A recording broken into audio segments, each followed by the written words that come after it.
Mizpah, speak! I'm always capable of carrying on talking. You should know this by now. Let's see what else we can do from here. And let's see where we're at. Right. Apologies for the Skype bleeps. I have the whole world trying to talk to me at once, but such is life. I'm going to do another question while we're waiting then and while we're doing things. Let me see. You're going to want to answer Cyberpickle's question. Before I disappear and before you answer questions, you need to pay attention to what I'm sending you. I have replied. Yes. Okay, you're giving away something new. Oh, yes. I think they came from the previous, but I will check. No, trust me. Okay. In fact, I'll give you the link so that you can see what I mean. But on that note, I'm going to disappear for just a couple minutes, guys. I will be right back, and I'm going to leave you in the dulcet Karen tones of he who is the Mizpah. Bass drop. Yeah, that was so brilliant. I bass dropped it so well. Oh no. They're all leaving. Why is that? I can't possibly imagine. But beyond that, let's try and answer another couple of questions or three while we're going. Cyberpickles hasn't heard a lot about engineers. All the streams play other classes. Are engineers broken currently, or just don't appeal to many, or to most? I do think engineers appeal. I mean, I certainly have one. The playstyle of an engineer is a little different to some of the others. Beyond the lower level, at the lower levels, it's a touch more linear than some of the other classes. It's a touch more, this is what we do, let's keep doing it, let's kill stuff. And at certain levels, the engineer in a previous build was quite overpowered.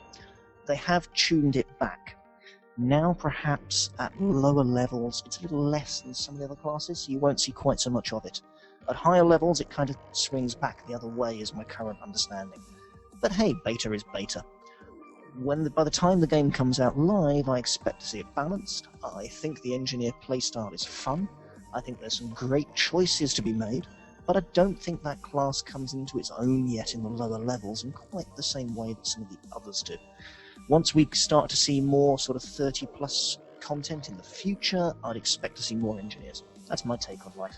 I will be running one up in the next week. You should get to see me running a Spellslinger up, which is my preferred main at the moment, and also a Spellslinger. And we'll be taking those through to higher levels now the NDA has been lifted. They're both sitting there waiting, ready to go. Gonna drop back into the document for a moment, and I'm sure when Pseudo's back she's just going to interrupt me. How easy is it not to die? That question comes from someone in a green font that I can't read, which is Jam 941. Is that like strawberry jam that tastes of nines? No idea.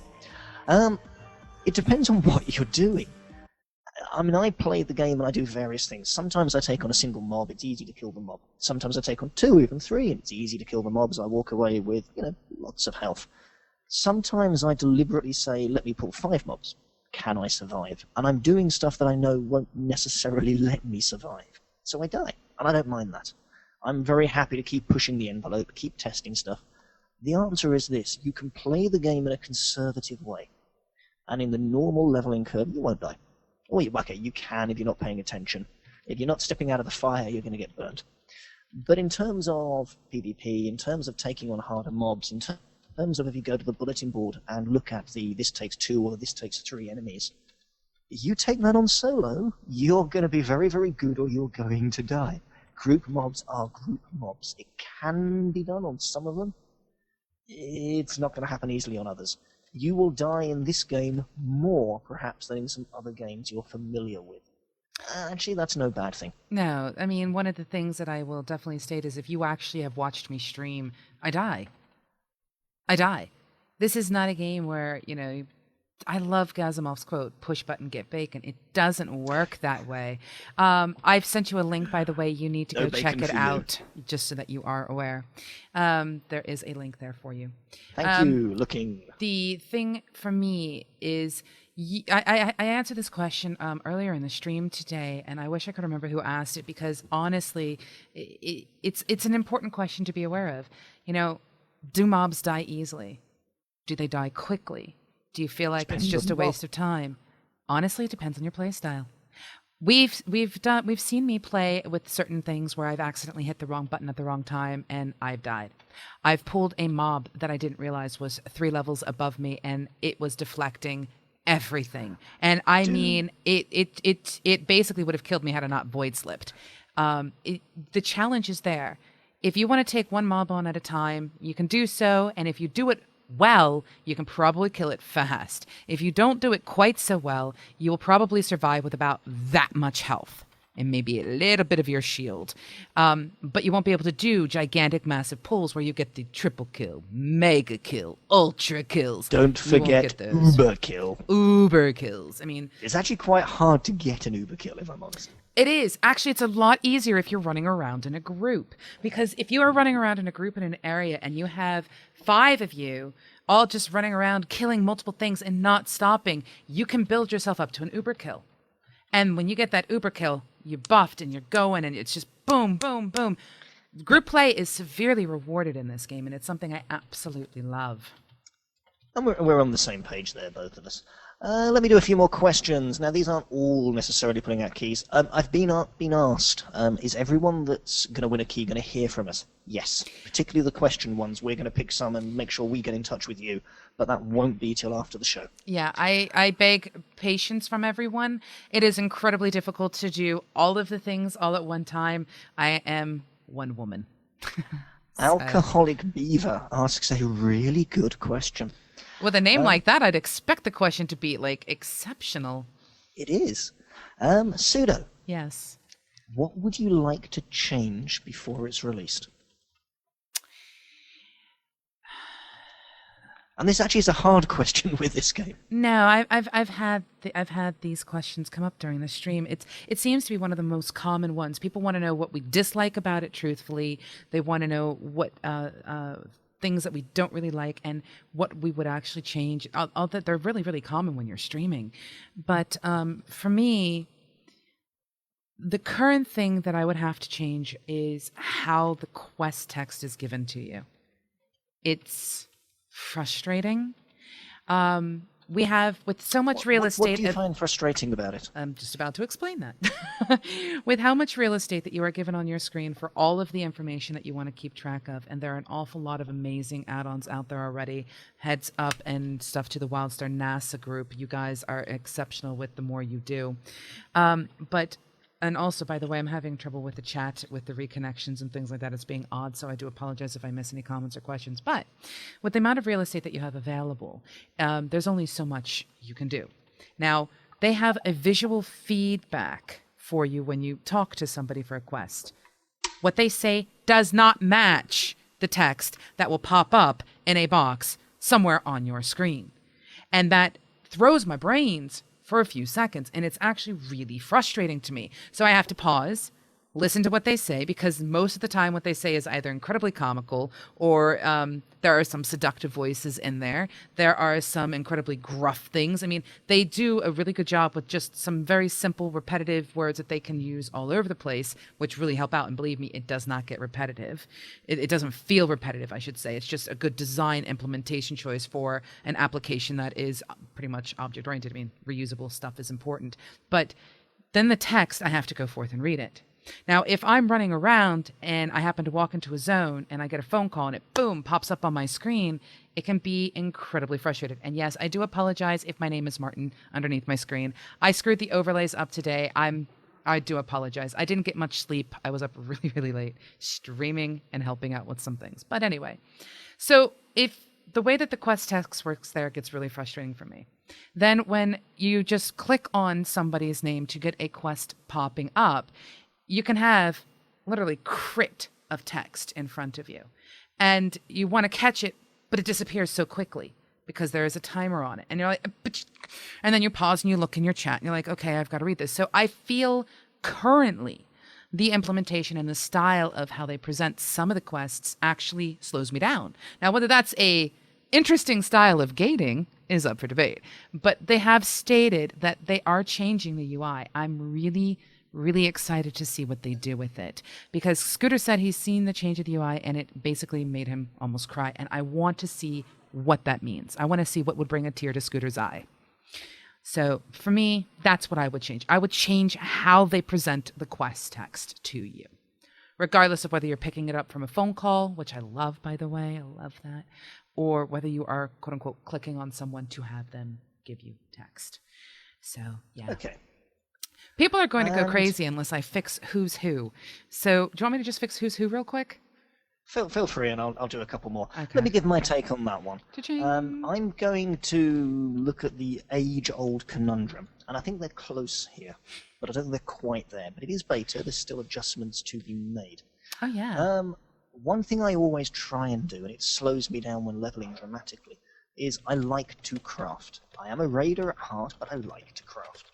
And I want to use the stuff that I craft. Now, in a perfect world, I would be able to level whilst crafting, and always be able to make stuff for my level so I can get the benefit of using it. I see. I've just switched. This is really quite confusing. I'm now going to go over here. So, I can't quite yet freely craft and quest in tandem with each other and make stuff for me to use, in terms of it be profitable, it be economically viable without me having to specifically grind. It's not far off, but I'd love to see a couple of tweaks that could make that maybe a little more possible. I think That said, I go ahead. can't think of another game that's got it perfect. Well, that's the thing, putting crafting into a game, it's kind of an accepted a part of the definition of an MMO. There's crafting in the game in some way, shape, or form, professions, jobs, whatever you want to call them. I think the difficulty, and, maybe we could bring this into an actual MMO Buff podcast Monday episode, because it's a really, really deep topic in its own right, but how would you go about balancing having someone being able to level with their crafting and at the same time prevent people from exploiting it by just leveling up their crafting and not having, or having access to stuff too soon or having it not too soon. It's a very delicate line to walk when it comes to crafting. I think personally what WildStar has got going on is one of the most enriching crafting experiences I have ever run across. And I find it to be powerful. I find it to be fun. And I find it to be rewarding. So without going into super, super hardcore detail about that, I think what they've got is balancing it right. But I can understand the difficulty of trying to get it just right. And I don't want to go too deep into that because that's a whole nother show.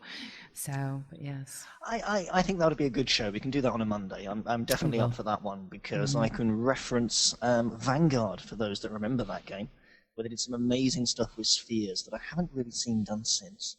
But let's go back to the knitting, which is WildStar. Yes. Has anyone compared WildStar to knitting yet, or is that a first? Who knows? Let me pick out another question. Is a Stalker a class for someone that played a Feral Druid in WoW? I'm going to say no to that.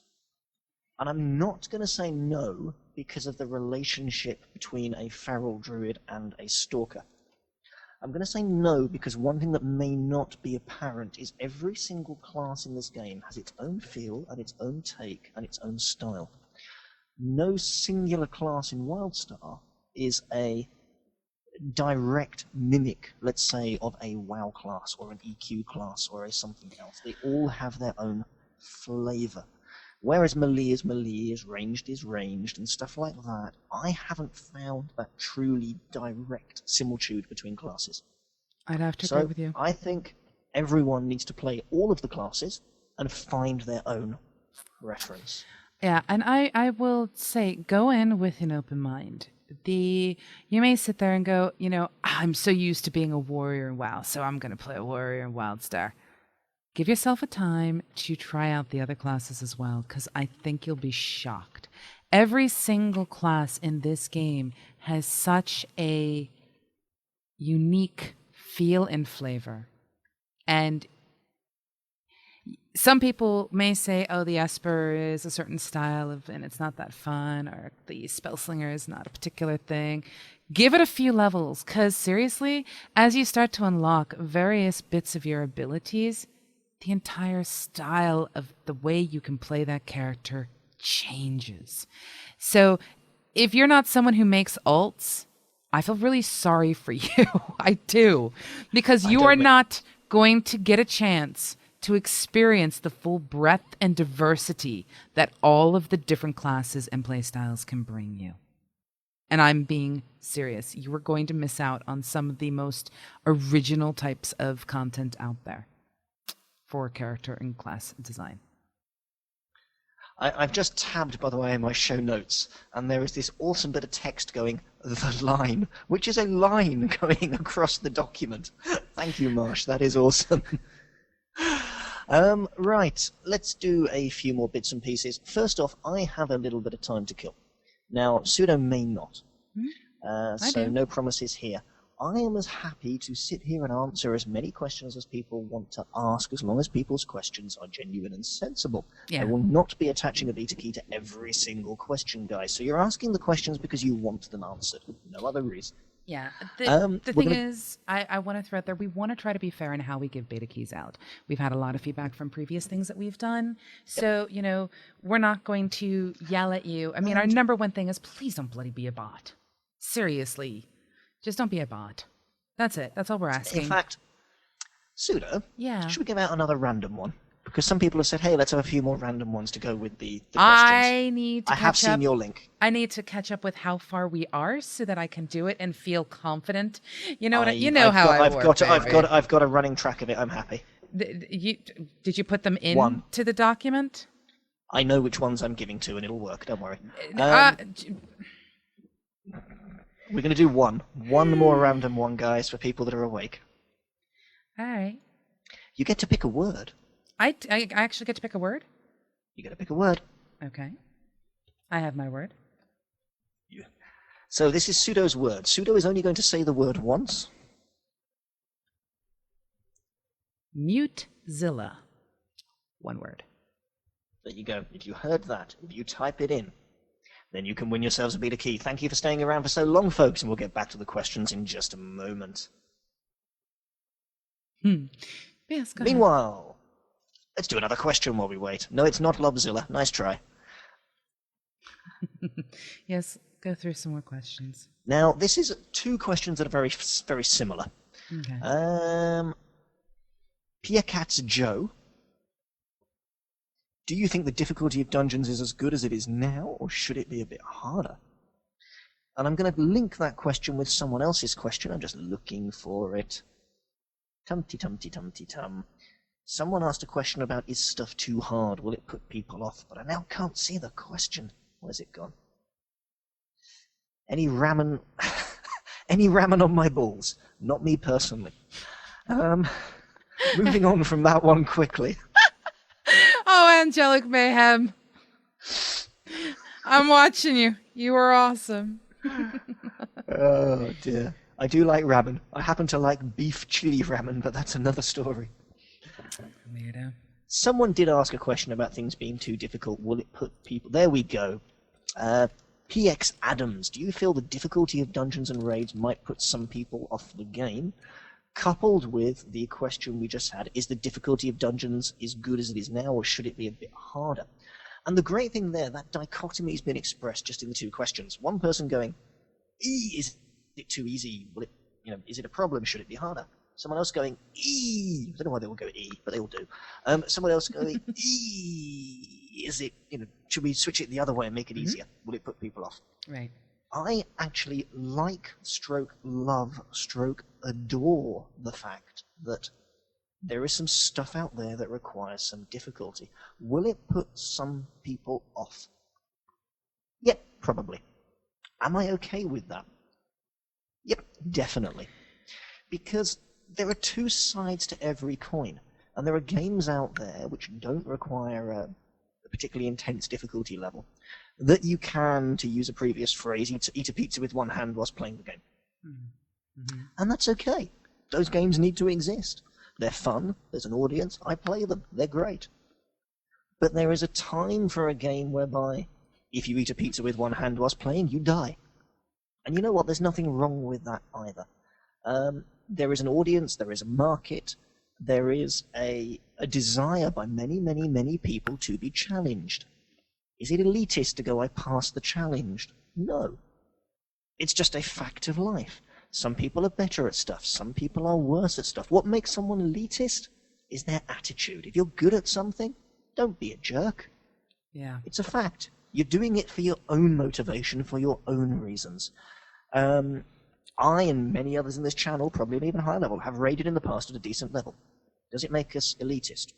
No. It means we put a lot of effort into a game, we sought our own rewards, and we managed to achieve them. And I'm very happy with that.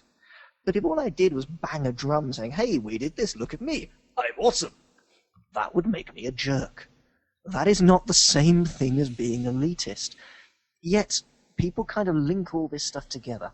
Attitudes make people jerks.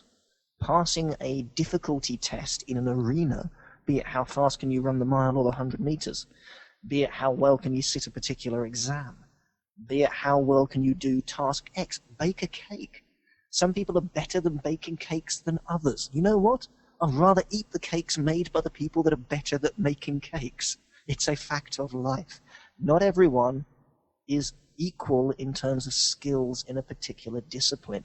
Does it make people better or worse than others? No. It just means you're better at making a cake, better at running 100 meters.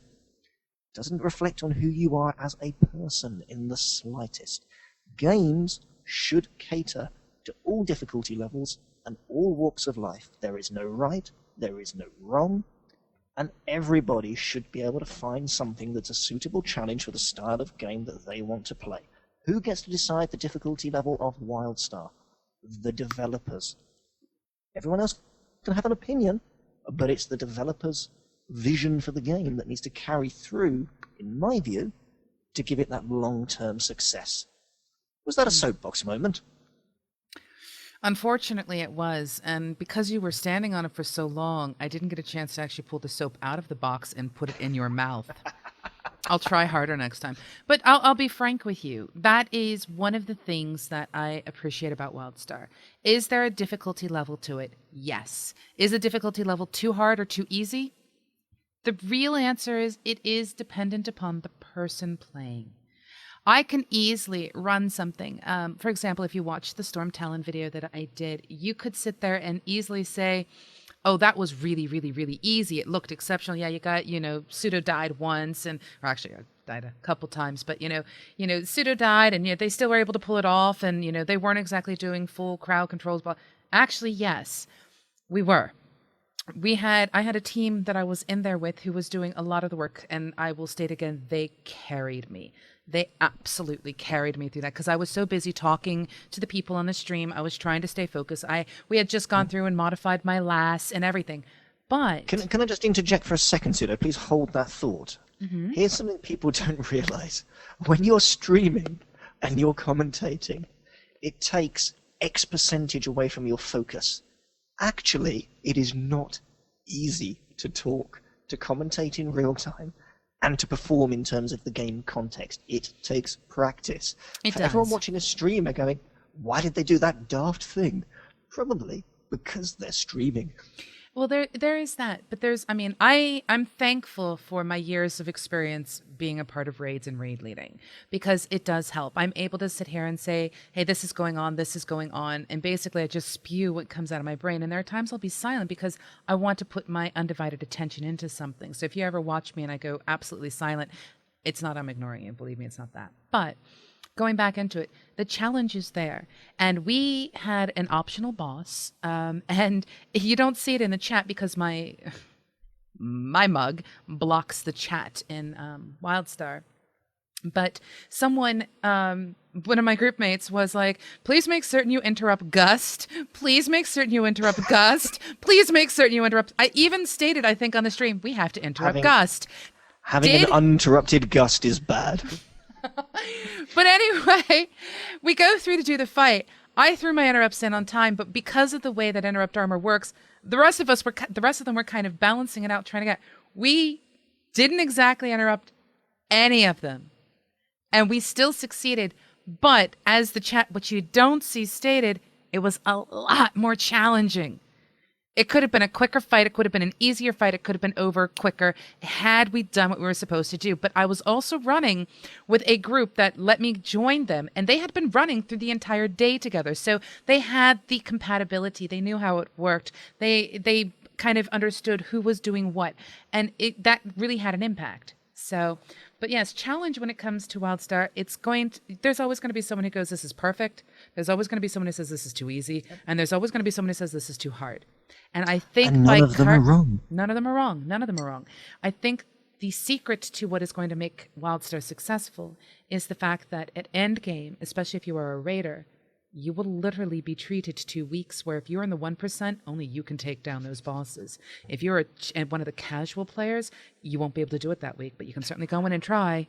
And I am rubbing my hands literally at the thought of that, and I am salivating. And you know what? If we go to raid, and we get flattened, and we don't kill the Ubadi Knickety Schnicket, or whatever it is on that particular week, I am absolutely fine with that. Mm-hmm. I'd rather have the challenge, because then when you do kill the Uber Schnickety Knicket, it feels so much the sweeter. I saw a question that just popped in chat, and I want to tackle it and grab it because I think this is important. Sakura asks, what is, in your opinion, and WildStar has been the best thing done so far? Now, the reason why I'm tackling this is because a lot of people will ask us who are streaming, and a lot of people think that Carbine pays us to make comments and positive stuff. I don't do that. I'm going to tell you point blank whether I agree or I disagree with something.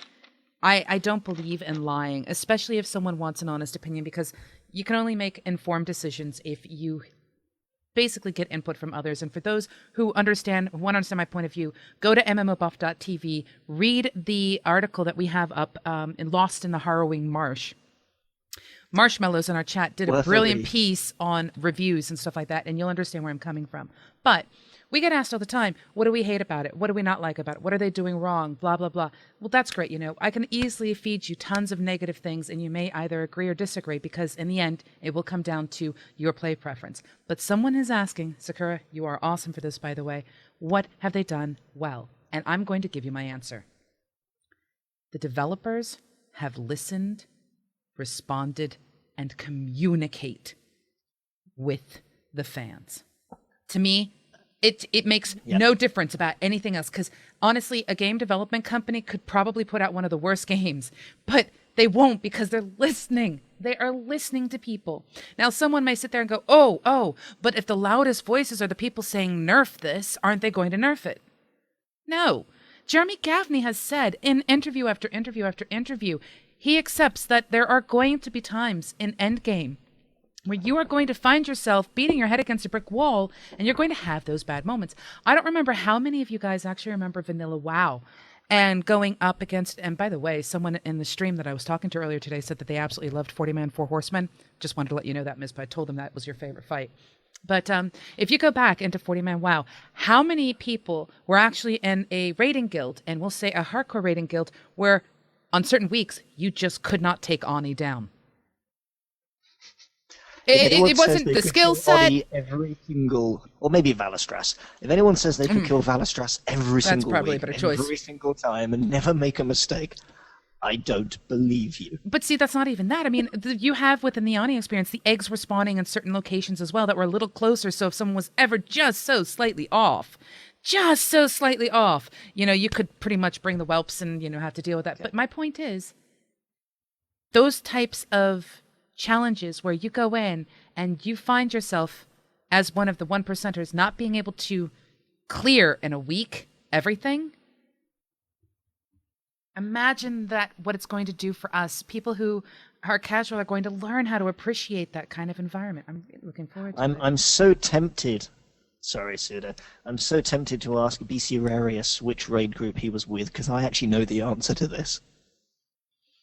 You see, if you're going to state you were part of something, BC Rarius, you'd better be able to back it up in this channel. BC Larius is amazing. BCR Larius, by the way, it is nice to see you again, hearts. I haven't seen him before. Apologies if I'm calling out the wrong person here. Nah, it's okay. That's the thing. I have, because Mizpah has been so busy doing things behind the scenes at MMOBuff and some of the other places, and I've been more in the front, I've seen a lot more names and I recognize a lot more people, but Larius, it gets hearts from me.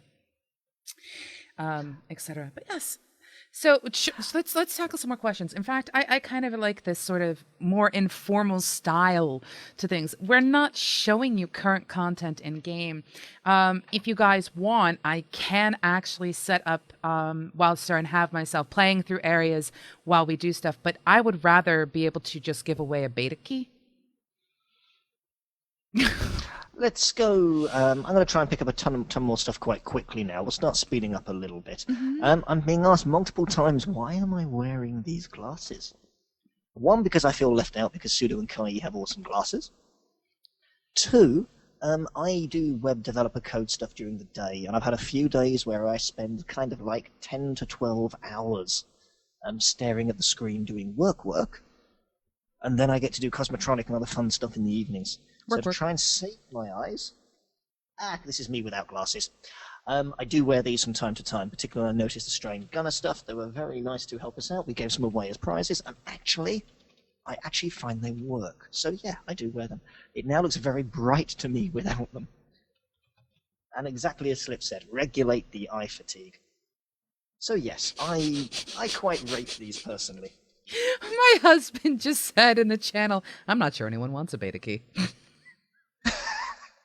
No, they've all got enough. They've had enough of beta keys, clearly. Just so that you know. Right, I'm going to pick up on some more high-speed stuff. There were tons of things in there. Marsh, you said you'd never go endgame raiding in WildStar. I'm intrigued to know why that was. If that was because of lack of group, then, hey, we'll drag you raiding. Meanwhile, moving on from that.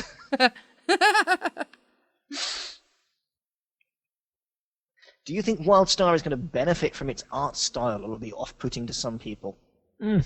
Choices, smoices. Some people love stuff, some people don't love stuff. There is one key thing with this art style. Going hyper-realistic has two issues. One, it can head towards the uncanny valley. Developer references to stuff being so close to realism, it becomes off-putting and disconcerting. And two, not going hyper-realistic, going in a stylized fashion actually adds longevity. I would say that is a smart choice. I like it. I will be honest and go way back when I very first saw WildStar, I looked at it and thought, yeah, cartoony, kids. I then walked in the other way. Then they said 40-man raiding and I came running back at high speed.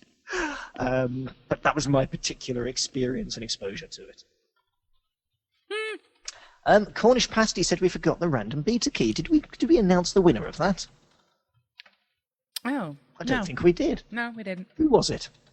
Who was the person who got Muzilla? Let's pick a random person.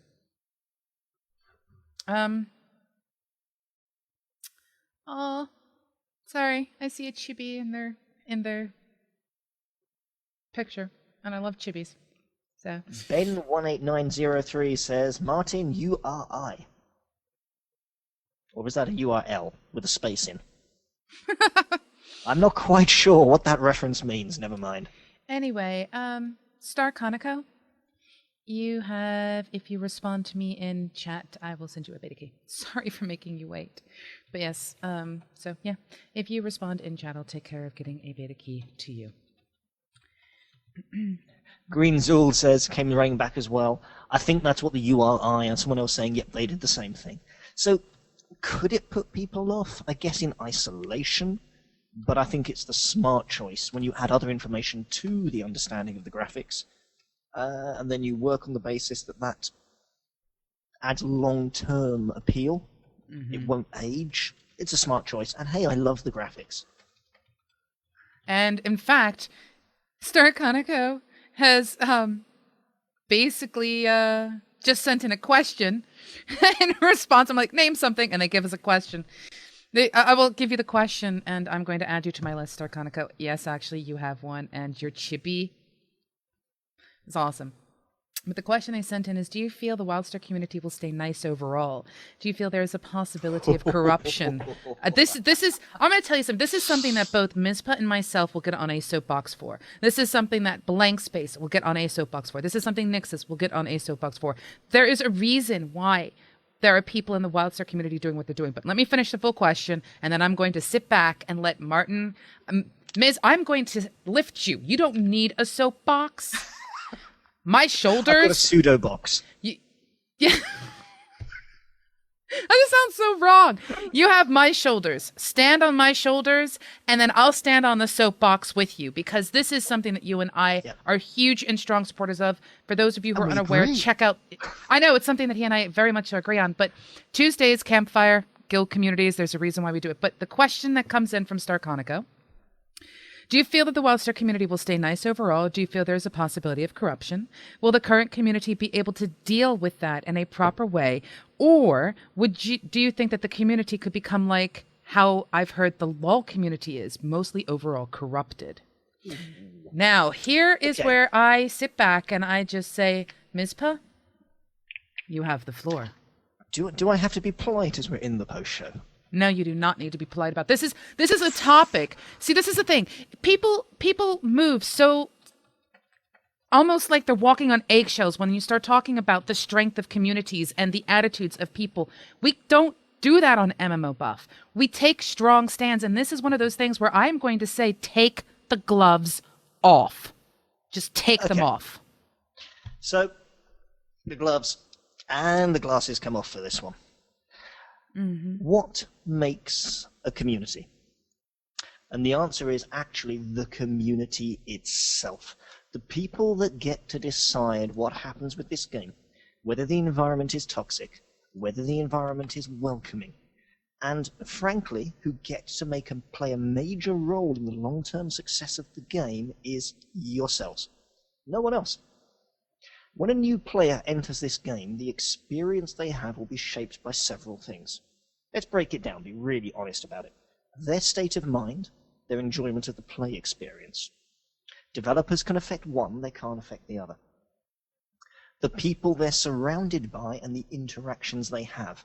And the only people that can dictate that are going to be you yourselves, the people playing the game. If you are, as a group, welcoming, conversational, inclusive, it will make the game stronger. It will make the community stronger. There will be a positive feedback loop going round and round and round.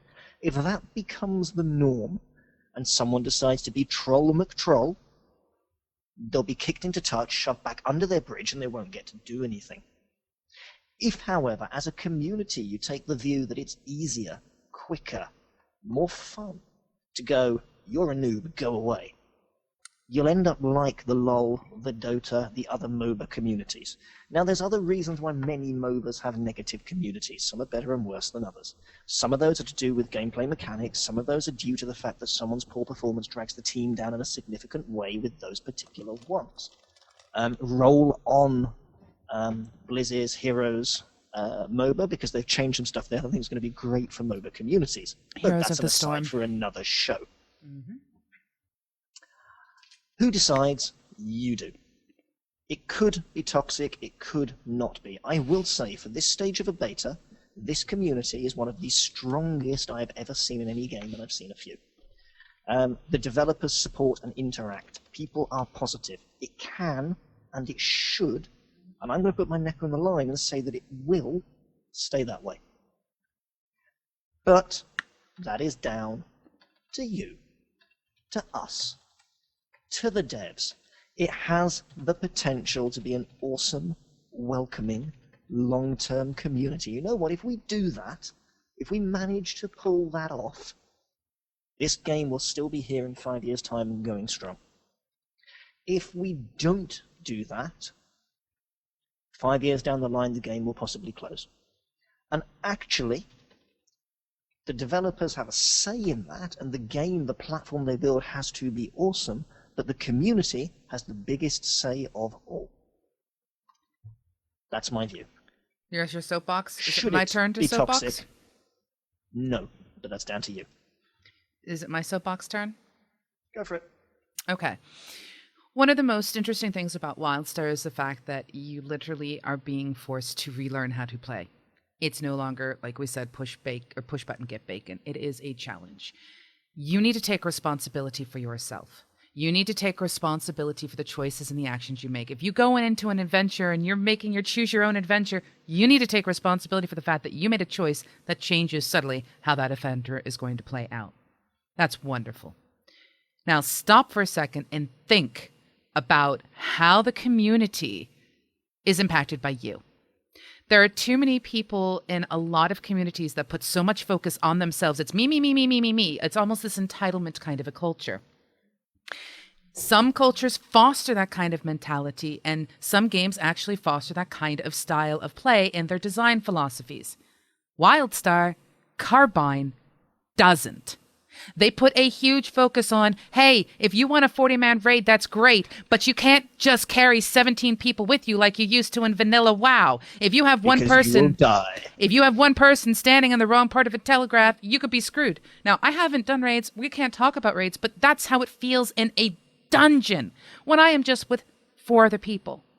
I feel a sense of responsibility. And if you watch the stream, you'll hear me say something like, oh, sorry, I screwed that up. Oh, I'm not doing my optimum. Oh, I shouldn't have done that. I am taking responsibility for the choices that I have made as a player and how my choices are going to impact the people who are playing in the MMO with me. Now, remove the game, remove the pixels, and put all that focus on the community. Put all that focus on what is going on inside a community to make it strong. People need to take responsibility for their own actions, and people need to be willing to support each other. Don't feed trolls. Trolls are going to happen. You can't stop them. It's a natural part of anonymity in the world. And honestly, that's fine. For some people, it is their outlet. For some people, it is how they regain confidence in themselves. For other people, it's for the lulz. You know, I'm not here to judge why someone does that. What I will state, though, is put your passion into taking responsibility for yourself. Bring a smile to the person you're playing with. Don't just group up and then run away. Group up, say, hey, how are you doing? Laugh, joke, smile, and then thank the people who grouped with you.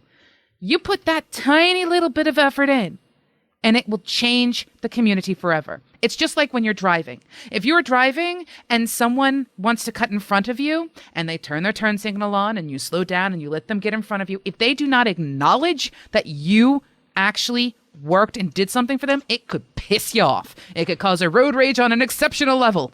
But if someone acknowledges you, or even if they cut you off and go, oh, geez, sorry, and they put their hand up, and it's just an acknowledgement that I take responsibility, I did something either brilliant, horrible, or I'm thanking you for something you've done. Taking individual responsibility changes everything.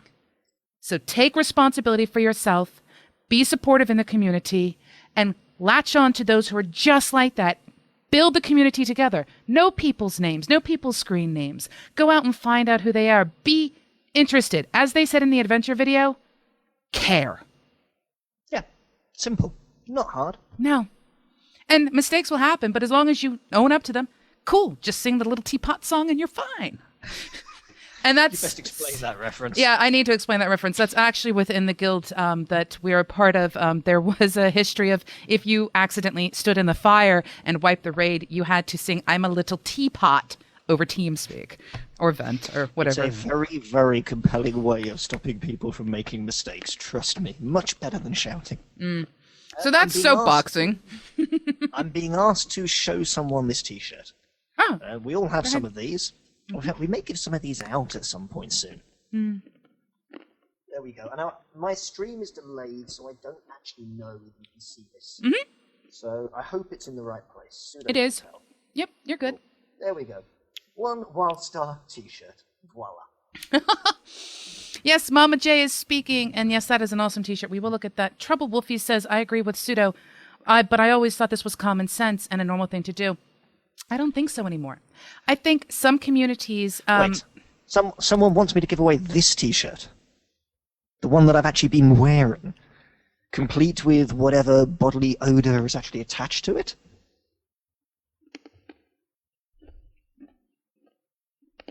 That was a very brave request. I'm sure you probably want a new shirt, not the worn shirt. I'm going to state, and I'll do this publicly, mainly because I think it's going to be funny. I want to see what color Mizpah turns.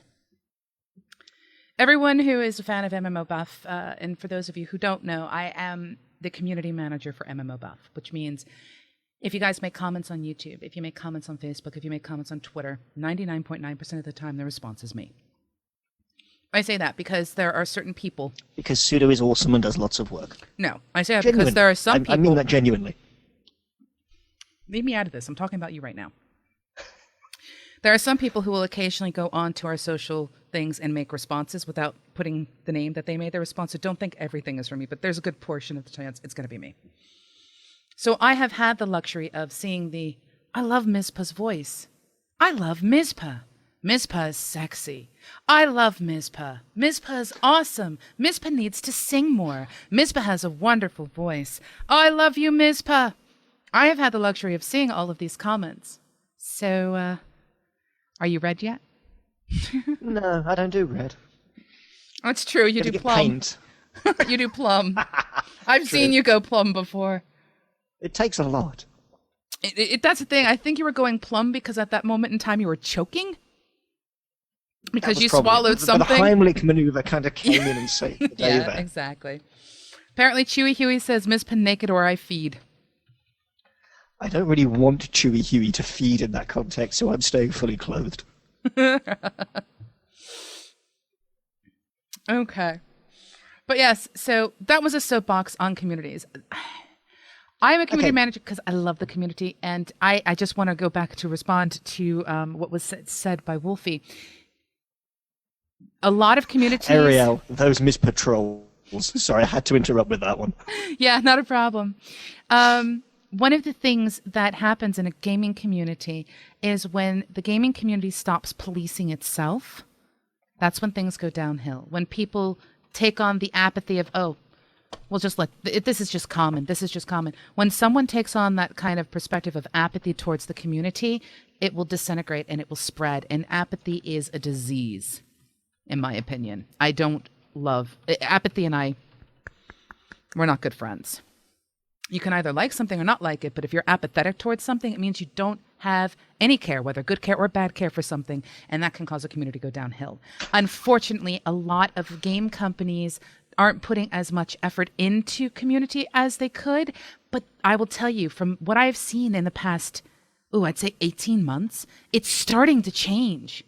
Game companies are starting to realize that they can actually have a very positive impact on their community, and their communities can have a huge impact on their games. So I'm thinking that we're going to see over the next 3 to 5 years a very subtle but possibly strong shift of how companies start to interact, especially in game development, with their communities, and it's going to change everything.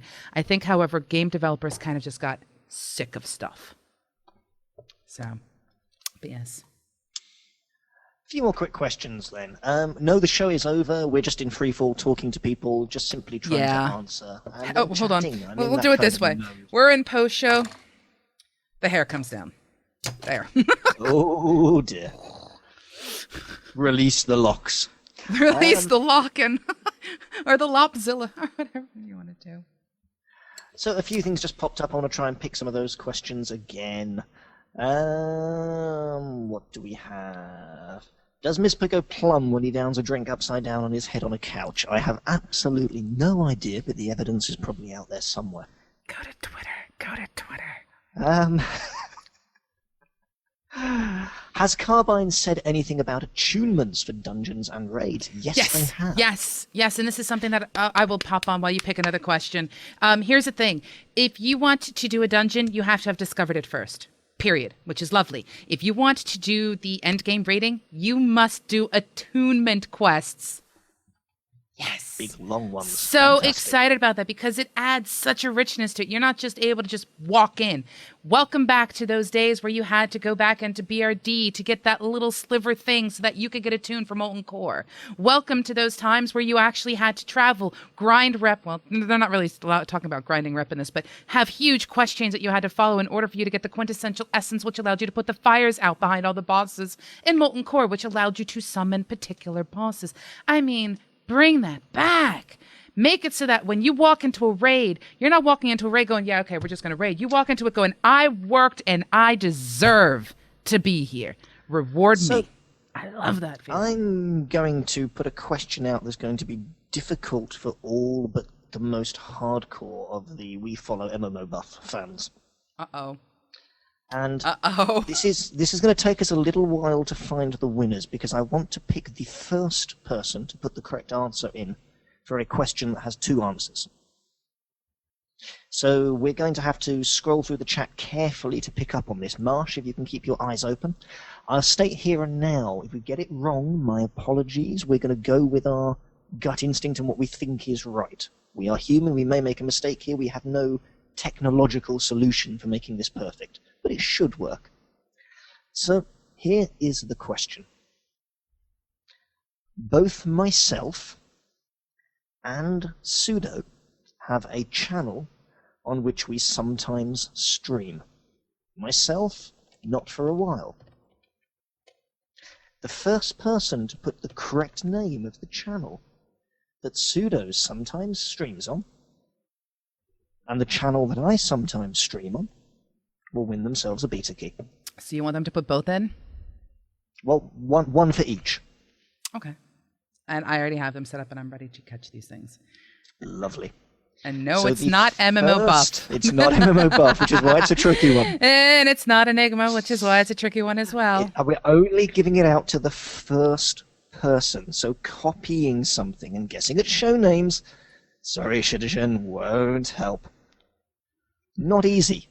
You'll have to have been watching us for quite a while to know the answers to this, which is why I like this question. Bing, bing, bing, bing, bing. We have one. We have one. We have the other. No, we do not have the other. You're gonna be going back to Hearthstone days, I think, to have seen me being very active on that channel. Meanwhile, we'll see if anyone gets it. Sorry, Chewy Huey. Marcus Dinas knows it.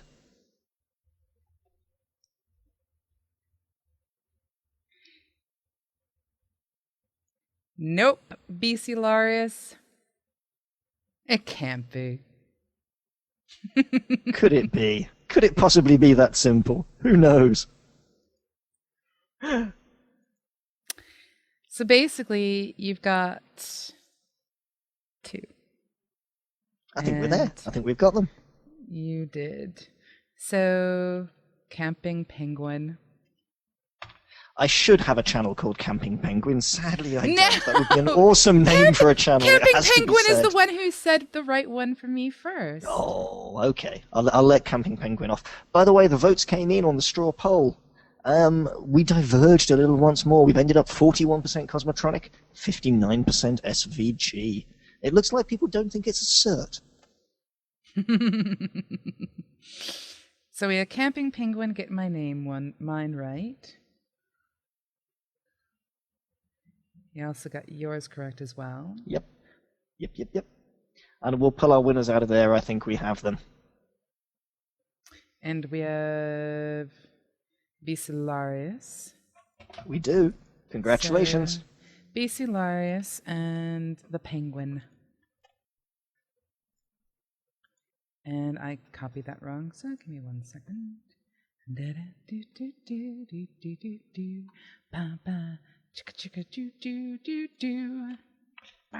Tell you what, BC Larius, I absolutely love your honesty. And you're getting a key anyway, for being honest. Ooh, what did they say? He actually admitted that he just found it and looked it up. He didn't actually know it. Hey, but you know what? I give respect to you for the fact that you took the time to look it up and you admitted it. We like people who take responsibility. So, yeah, you will still get a key because, yeah, that's how we work.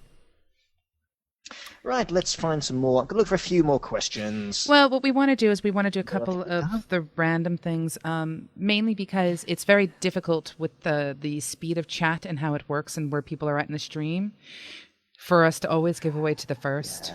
It's a little there is a couple of things we can do with that we'll look at for the next week. Yeah, but and all the same. It's a learning curve, as always. It is. And in fact, I think next week we might have some gameplay on here. We've been working towards that for a while. I will have to take a look, Varkan, in order to see if that happens to be the case. It may. That's the thing. It may show up differently on my screen than it does on someone else's screen. Well, we're going with our screen, guys, in case there's any dispute, because, hey, what else can we possibly do? How is the leveling curve in WildStar? It's actually pretty good right now. It's not a 5-minute walk in the park. It does take effort, and I appreciate that, despite the fact I'm one of the world's slowest levelers. Screenager says, come to Gamescom. Screenager, I'm coming to Gamescom. You owe me a drink, by the way. Oh, speaking of screen, when I come to Gamescom, I so think that you and I need to push somebody into the Rhine. Okay. That could happen.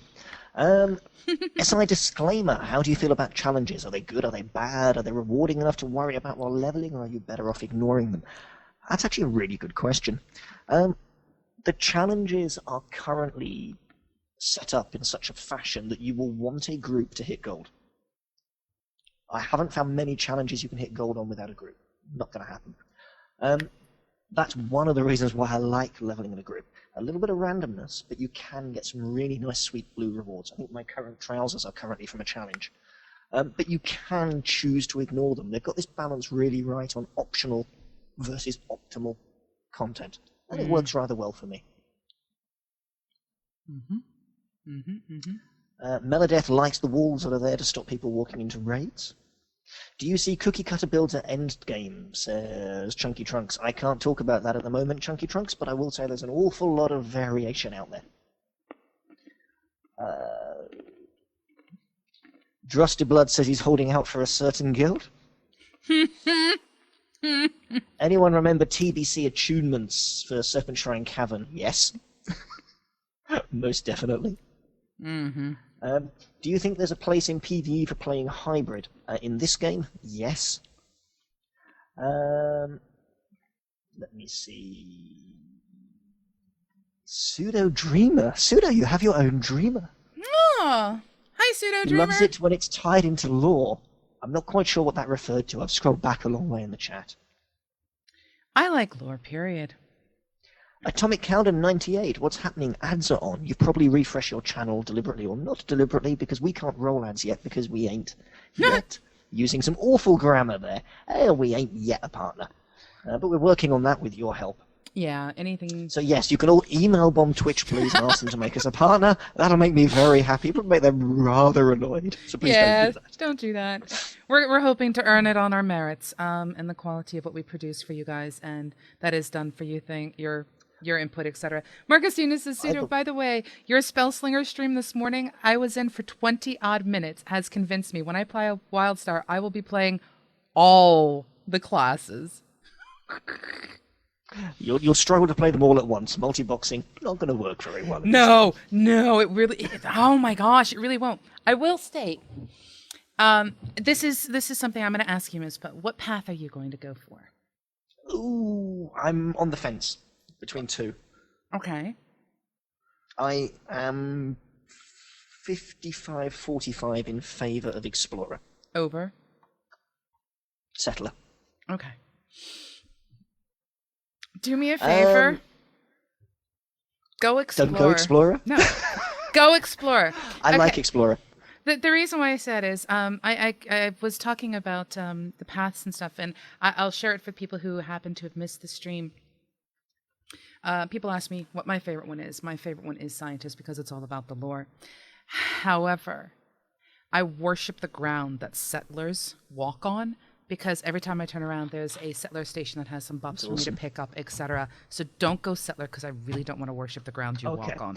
I personally love Explorer because I have a habit of getting wonderfully lost, yet when I get lost as an Explorer, I actually achieve something. He's playing to his weaknesses, folks. Hey, that's the way to do it. Zoskarad. Hello, my name is Zoskarad. From videos I've watched, Nexus seems like it feels very expansive. However, this has happened in past games, and after being at the level cap, you start to feel how limited and small the world really is. Do you think that WildStar will be able to retain its expansive feel to the world? Yes, and I'm going to state that by pointing out that one of the very first ship hands you can do takes you into outer space into a low gravity area. The game is big. So big, it is massive, absolutely massive. Radorora says Enigma is UK. No, we're kind of European. In fact, we've got Americans as well. We've got people from everywhere. We're not open for apps at the moment. Hey, we might be when the game actually launches. But we've kind of got a solid crew, and we try to keep people communicating and knowing each other and not kind of flood with lots of people. But hey, keep your eyes open. What would you say is the best healing class? Abracobra? It depends what for. There is no best. They're all better at different things, which is great. I think the best is actually based on what you enjoy playstyle-wise. Yeah. Because one of the things, for those of you who have been around with us for a while, or for those of you who've just started to catch up with us on YouTube, we have a Holy Trinity series that we did about healing, tanking, and DPS. Although we really kind of need to modify it for certain games that have control in it and make quadrilities, but that's a whole different story. Hello, Pantheon. Yeah, but the thing is, when you play a particular role, if you are not passionate about what you are playing, you're not going to play to your optimum because you're going to start having that sort of apathetic thing that I was talking about earlier. So as long as you are incredibly passionate about what you are doing and your particular heal style, your particular character class, etc., it will literally be the best. Now, if you want to start going into statistics, how can we? This is statistically beta. And as we said earlier in the show today, the actual class balancing is the very last thing that will get done. You can't make a decision call on that right now. And I truly do expect them to tweak constantly because they are paying attention to metrics. They are listening to the community. And I also feel that they're not the kind that's going to quickly, quote unquote, kowtow or bow. So let's pick up on a few more, and then we may need to call it a day shortly, although I have to say I'm still enjoying this from my perspective. So, what do we have? Looking down. Is there going to be an in-game shop? And someone else, that question, sorry, came from Calaxian12.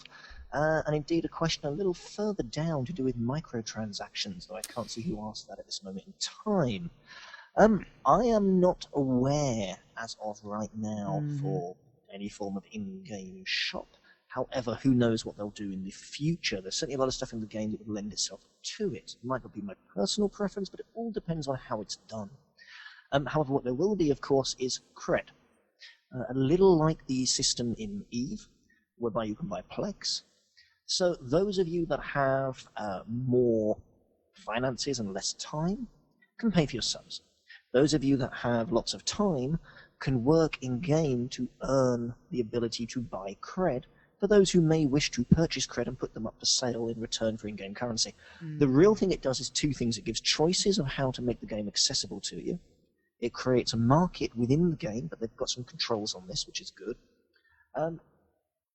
But also, fundamentally, it removes one of the significant avenues to profit from gold sellers. Yeah. Which is a good thing in my personal view.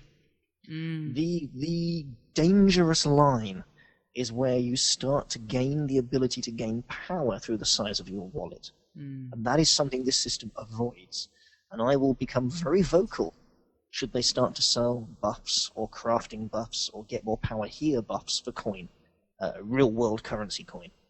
I would not appreciate that because I think it detracts from the achievements of people in-game. But I've seen no evidence of that at this moment in time. Yeah. Nothing else to add there. TMRAN 1942, do you think the increase in dungeon difficulty will lead to elitist achievement linking in order to get group invites? TMRAN 1942, there will always be idiots. It's up to people not to be one of them. And that's a sad fact, but at the same time, as we were talking about earlier, don't be apathetic to it. Continue to build and influence people to the best of your ability to be positive, supportive, and not tolerate the trolls.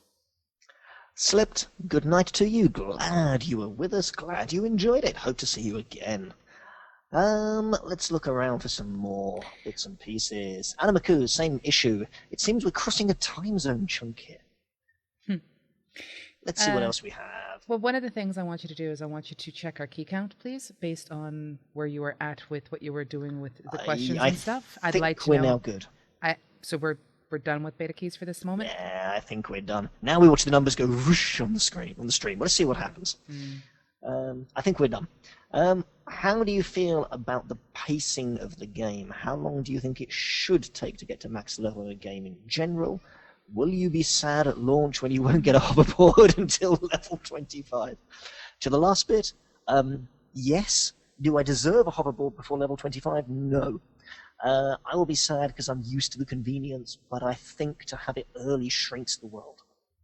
And I think that's a bad thing. I think people need to explore and experience the size and the vastness and the scope and the scale. Let's let the mounts come in later. They're not needed right now. With regards to the first part of the question, How long should... This is a good question, actually. I'm going to ask the channel. What is the optimal amount of time in an MMO for the average player to reach maximum level and thus endgame? I have my opinion, but I'd like to know what the populist opinion is. Now, just so I can't cheat, I'm going to type my opinion into Pseudo's chat. That number, by the way, is per week. So Okay. I've just told to Pseudo, X weeks at so many hours a week is what I would like it to take.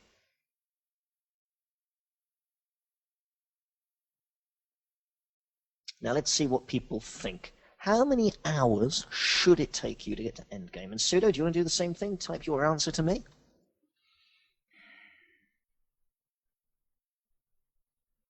And let's see what the channel says. So I'm scrolling back down. Unfortunately, we found something else that we agree on. Oh no. This is not good. We need to pick more topics that we disagree on. This is not good. So what do we have? Let's look at the range here. 1 to 2 months of a few hours a day. So if I say 6 to 8 weeks, 3 hours a day, is that the kind of thing that you're thinking of? That would be a reasonable number of hours. 2 to 4 months, 1 week. I'm not interpreting that one, Alcoholic Beaver. Give me an hour count, please. 6 weeks, 100 hours of gameplay, says Turbotastic. About a month or two. 3 weeks. 3 weeks? That's a little short for my liking. 32 hours per week for 4 weeks. Very specific and a good answer, Anatech. 128 hours. Meanwhile, Beardface Man says Sensor 88. Sensor 88. Beardface Man says 8 weeks at 30 hours weekish. 35 hours a week for 2 months. That's a full-time job, because Joe. But yes, we all know we could find those hours occasionally. Yeah. Not that we like to admit to it, but we all do. 8 weeks at 30 hours a week. 345 hours. 3 to 4 hours a day camping penguin. That's the most camping penguin is going to camp the game for. 160 hours of gameplay. 2 to 4 months, 28 hours a week. Again, that's very specific. 160 hours of game time. The average 8 weeks, 4 to 5 hours a day. 5 hours per day, says Beaver Basher. 1 month at 20 hours a week, 80 hours. Now, here's the thing that I take from this straight away. The mean average that people are coming up with is what I would refer to as a decent amount of time. Would you like me to show your answer? Which is technically both of ours? Yeah, I mean, have we seen an answer that says less than a month, for example, of normal gameplay? We have. Okay, Alcoholic Beaver wants 4,569 minutes. I think you forgot the 12 seconds. That right there, my friends, is basically what both Miz and myself agree with. That is our opinion. 6 weeks at 20 hours per week of dedication at 120 hours of gameplay. Roughly about 20 hours worth of gameplay. Roughly. It's low enough to be inclusive, yet it's high enough to provide a challenge. I am not the fastest leveler. I'll be very honest about that. No, that's the thing. My version of endgame. 120 hours is completely different than yours. Because yours is spending about 80% of that 120 hours trying to find where you're supposed to be going. This is why I like Explorer XP. Whereas in my opinion, the 120 hours should be stuff that is spread across all types of content. If you really just want to stick to one type of content and only one type of content, although I don't know why you would want to. And I'd love to pick up what Camping Penguin says. This is a key point. 120 hours for me is what it actually takes to get to end level. And that's where the Elder game kicks off. That doesn't mean you can walk into every raid. That doesn't mean you have the Uber gear of Uber Awesome Sauce. It doesn't mean that you've got rep with all the factions to the umpty 50th level. It means you still have a ton of stuff to do and to go at, but your character level has a magic number in front of it that opens up the game in a wider context. If at 120 hours you have completed, quote-unquote, the game, and all that's left is Elder Game activities, that's a miss. I have to And I agree don't with believe that will be the case. I have to agree with BC Larius, who states, I would never expect 120 hours to get to max level, assuming you're going after it. If you're a casual leveler, sure. But for people like me who hit 90 on Pandora in less than 12 hours, that is awful. Now, this is why we made mention of average. Mean. Yeah. I mean, it's not the type of thing. Imagine a game, imagine an MMO where your XP was given to you by how long you remained in combat. Not the mob you killed, not the action that you made, but how long you played. And you were literally gated by how long you stayed in combat alive. Imagine a game that took that to you. That would be horrid. This is why it's sort of an average and a mean. Let's pick up on BC Larius again. Okay, there are games whereby you can get... I mean, I couldn't do this. Let's me be very upfront with this.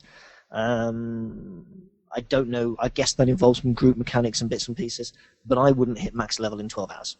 Wouldn't happen for me.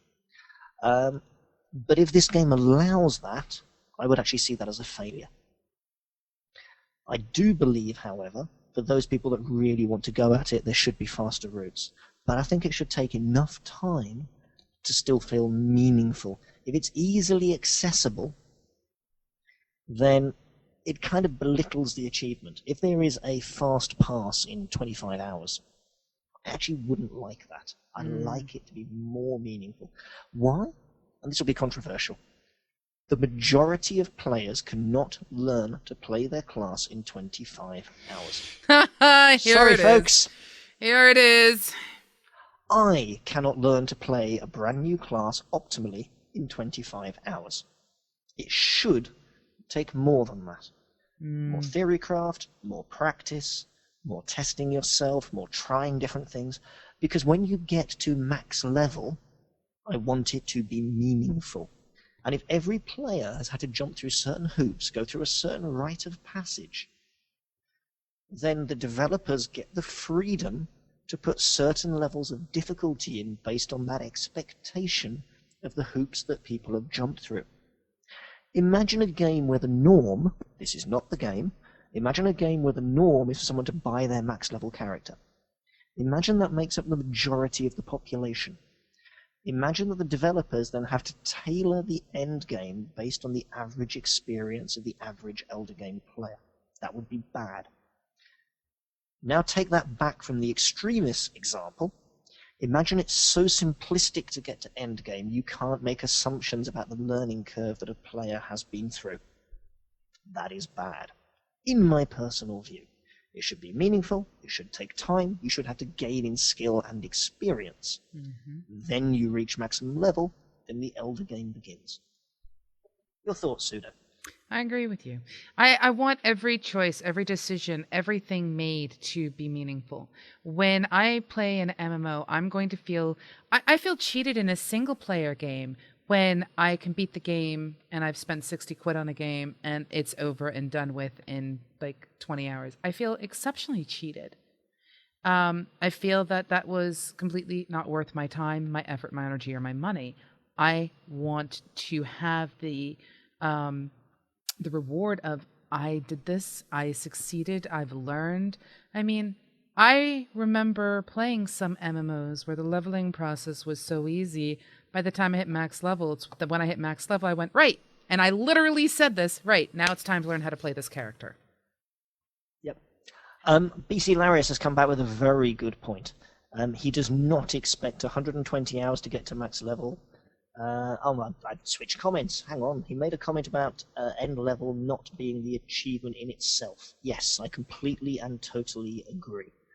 I wrote a post skill about... is what happens when the playing field is level, also known as max level. I wrote a blog post on MMOBuff about Blizzard, as a matter of fact, about World of Warcraft and the leveling experience, and I apologized in it because I remember when I used to be in a guild leader back in WoW, I remember telling people, don't worry, just get yourself leveled. We'll teach you everything you need to know once you hit max level, because it's when you hit max level that the game really starts. I apologize, because that, looking back on that, I'm like, no, that's wrong. The fact that the game trained my brain to think that that was acceptable sits really poorly with me. So I publicly apologize to the people who I know. I'm like, I am sorry. I led you astray here. And it's the truth. I understand there are people out there who are going to rush to endgame, and that's their exceptional thing. They want to beat their world first and things like that, and I get that. But I don't want people to neglect the content that's in there. BC Larius, I see some great questions from yourself here. I'm going to make a strange and unusual request. Send me an email. Send it through to Mizpah, M-I-Z-P-A-H, at MMOBuff.TV. Have a quick conversation. I have a hunch we might be inviting you onto one of our shows, not Cosmotronic, one of the other ones, because you have some opinions I would like to dig into a little more in healthy debate. Moving on from that.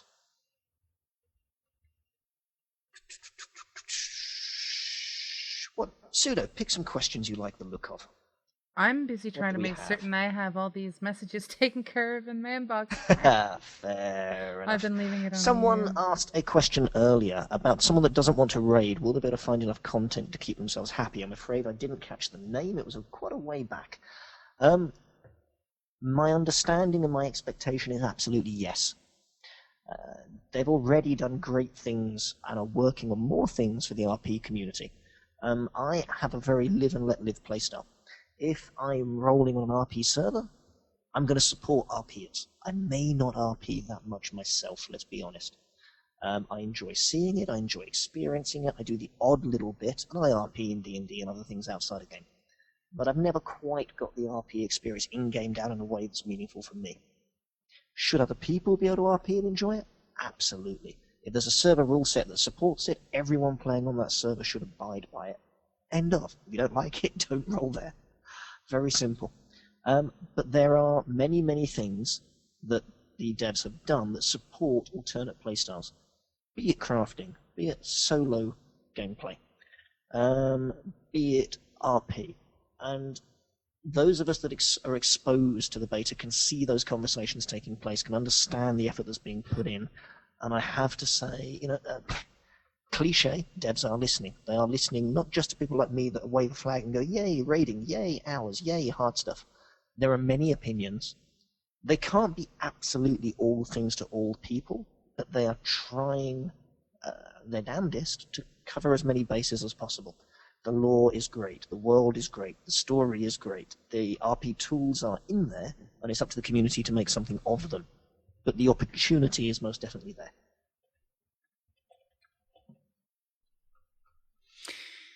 Could not agree more there. And I think we'll do one more. I've seen this one a few times from Blade's Eye. What do you think overpowering in crafting? What effect is overpower in crafting going to have on crafted items versus raid dropped gear? Can't be that specific for obvious reasons here, because we can talk about up to level 29. So let's just talk in general about overpowering. A great principle is at play. If you want to focus on crafting, you can put effort into understanding how to overpower optimally, make great gear, make gear that's slightly better than the gear someone else is making, therefore you have a market, therefore you can sell it, but in return you've put more effort and time into being able to do so. That to me is fair and reasonable. To someone that just wants to level crafting, they don't perhaps pick up all the recipes along the way, they don't overpower everything, but they just quickly get through to that max crafting level, or whatever crafting level their level can support. That's also fine. You pays your money, you takes your choice.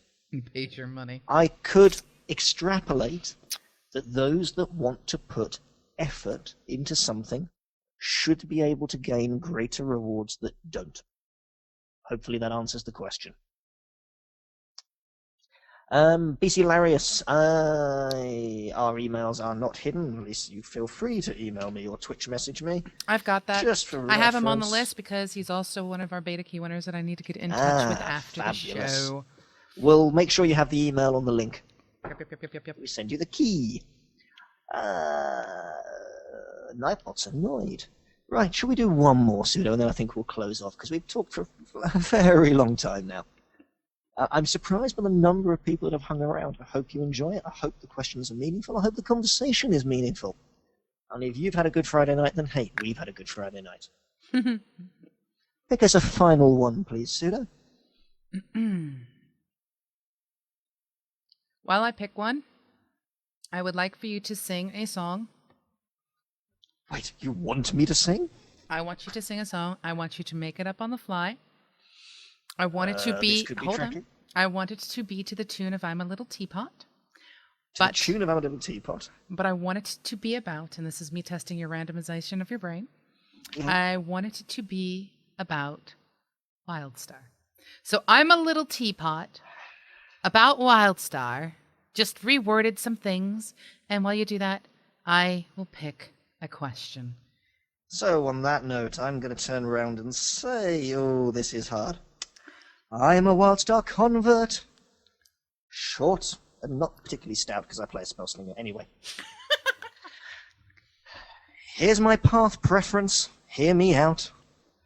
I play an explorer running about.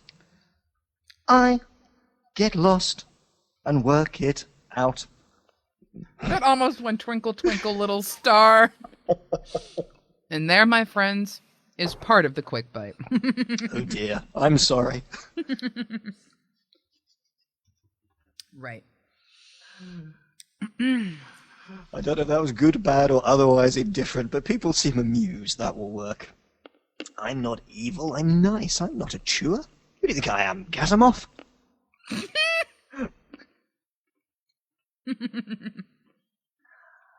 Great question about gear and single target and other stuff. I'm going to leave that for an in-depth walkthrough on healing when we can talk about a few more things. Good question. Hold that thought. I'm trying to see who the question is. Sazon42. And Camping Penguin says, and that's why we can't have nice things. I can agree with And I will answer Swiss Wolf's question, and then I'll let you pick a final one, and then we're going to No, close it off. you pick Swiss Wolf's question. That's the final question. Done. Okay. What do I think about 40-man raids?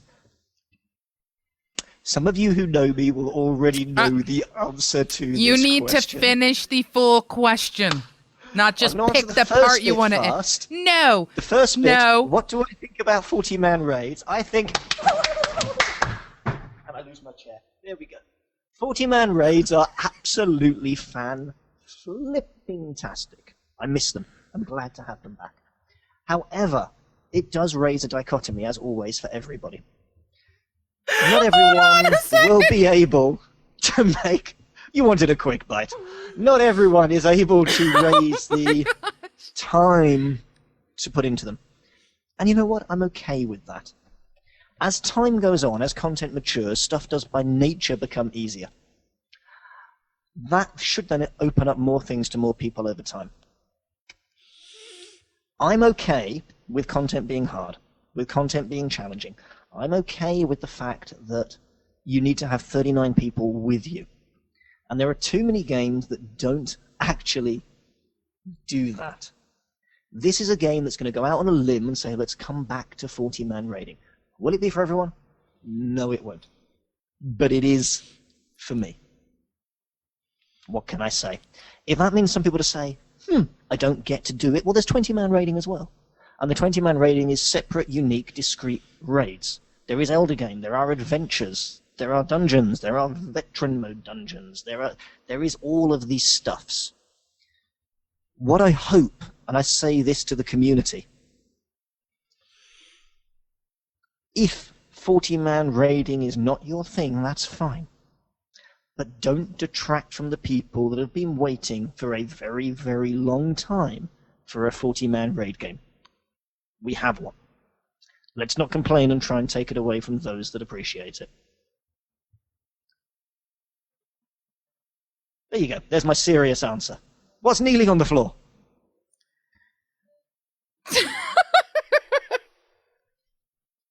Okay. Sorry. That laugh was... Swiss, give us your response. Yes. Unbelievable. Well, see, Melodeath says, auto hit hunter, go AFK 3/4 of the fight as a hunter, LMAO. You cannot do that. To mention there. I was going to say... Hunter. I was going to say, you're going to set Mizpah up on another soapbox, and he's going to lose not just his chair, but his desk and his floor at this rate in time. I will state that in this game, you can't really do that, even in a dungeon. You just can't. Swiss, mail me. Mizpah, MIZPAH, at Or MMOBuff.TV. you can also send a mail to voice@MMOBuff.TV, and it will get distributed Gets to both of us. appropriately. It does go to both of us, and it will be distributed to the individual who can handle that particular thing the best. I think we're roughly at a point where we should pretty much pull it to a close. Someone asked me a bit ago what my favorite plushie was currently. I love them all. I just like my cushion. Bring your cushion over. Your cushion was made by the same individual who made for us the plushies for me. And again, I will say her name, Suliko. She is in my guild, and she's on Twitter at EMWorgan. Send her messages and tell her she is amazing. We have a cushion to go with the epic sofa, which was a purple drop from somewhere. Yes. So, .tv, folks. It's based on our website. So you have Mizpah at MMOBuff.TV. You have Pseudo at MMOBuff.TV. And you have Voice at MMOBuff.TV. That is how you can get in touch with us. I do love my lap. But thank you for staying around. Thank you for your time, your efforts, your attention, your questions, your interaction. And if anyone posted, gold ingots or chocolate bars, thank you for those as well. Distinct lack of those in the mail recently. However, we love you all. Thank you kindly. We hope you enjoyed. Those of you that have acquired keys, you shall be mailed. It will take a while. And we're now going to play you out some epic live guitar. See you on, folks. See you for the next one. We have many shows. Pseudo, give us the quick wrap-up and off we go. Yes, I want to give a huge thanks to absolutely every one of you who had questions and asked questions and all that kind of stuff. I'm going to be putting on some other music for you to listen to as we play out. If you are interested, in which a lot of people have been, in what music we are actually playing for our intros and everything else like that, type !music in the chat, and it will tell you who it is, where it's from, and I will tell you the song is Flatline. The guy is amazing. But yes, and on that note, this is where I say, Mizpah, would you like to say bye-bye? This is Mizpah for MMOBuff and for Cosmotronic, signing out. And this is Pseudo, Lopzilla, Swagzilla, Mutezilla, whatever Zilla you wish to All put. of the Zillas. Or, if you were watching Top Draw, Zudo, saying, Toodle Pip, love and keep the community strong.